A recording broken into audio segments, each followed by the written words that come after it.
Why did the United States leave the gold standard? Basically because the gold standard constrained the federal government. I get a lot of questions from students about the gold standard. For example, what is it? And why don't we have one anymore? I'll start by explaining what it is. Under a gold standard, the monetary unit is defined as a certain amount of gold, like 1/20th of an ounce or 10 grams. In the era of the international gold standard, before World War I, the US dollar was defined as a little less than 1/20th of an ounce of gold. To be precise, 1 ounce of gold equaled $20.67. A silver standard follows the same idea. The British monetary unit, the pound sterling, originally meant exactly that, 1 pound of sterling silver.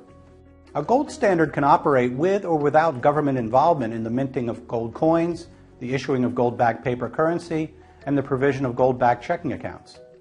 Historically, private mints and commercial banks were reliable providers of gold-denominated monies. Thanks to the banks, a gold standard doesn't mean that people have to carry around bags of gold coins. Anyone who finds paper currency and checking accounts more convenient can use those.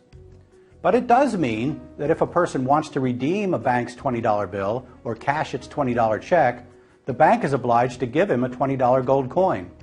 The obligation to redeem for gold guarantees the gold value of all kinds of bank-issued money, and the purchasing power of gold was historically very stable.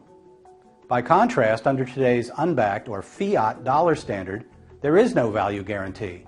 If you take a $20 Federal Reserve note to a bank, all you can get for it is other Federal Reserve notes.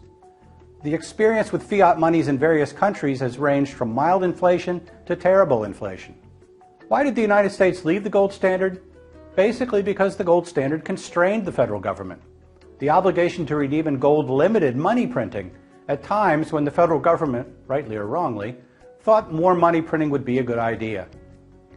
The United States went off the gold standard in two major steps. First, in the 1930s, under President Franklin Roosevelt, the federal government broke its promise to redeem Federal Reserve notes in coin for U.S. citizens. Private ownership and use of gold coins were actually outlawed. Individuals and banks were ordered to turn in their gold coins and bullion to the Federal Reserve. In the late 1960s and early 1970s, the Fed printed dollars rapidly.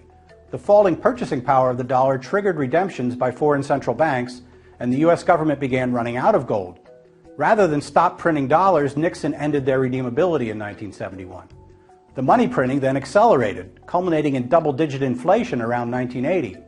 By contrast, inflation under the classical gold standard was never in double digits and averaged only 0 to 1% per year over the long term.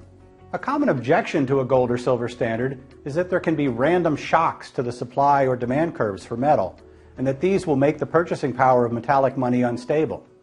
But historically, this was not much of a problem. For example, after the major supply shock of the California gold rush of 1849, as the gold dispersed over the entire world, the resulting inflation was less than 1.5% per year for about 8 years.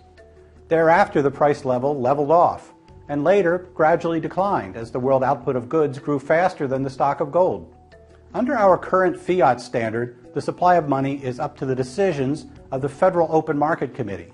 There's no self-correcting market tendency to prevent the creation of too much money under that system. The fate of the dollar rests with a handful of political appointees. The practical question is, under which system are the quantity and purchasing power of money more stable? In other words, which system better limits inflation? The answer to that question is clear from the historical record. Gold and silver standards have dramatically outperformed fiat standards around the world in providing stable low inflation.